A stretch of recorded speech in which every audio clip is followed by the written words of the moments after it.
M'han pregat que vos recomane un llibre per a passar estos dies tan negres.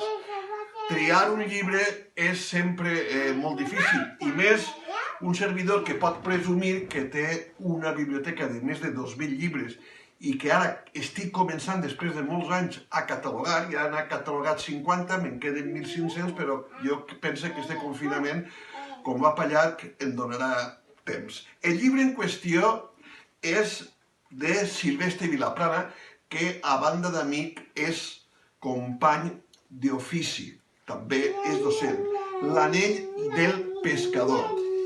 I el recomane perquè jo sóc un amant de la novel·la històrica, i més si aquesta novel·la històrica és un thriller.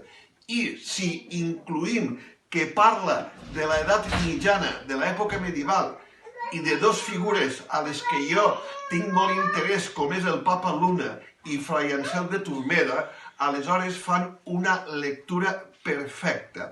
Per tant, espero que disfruteu com jo he disfrutat llegint este llibre. Moltes gràcies i salut, camarades.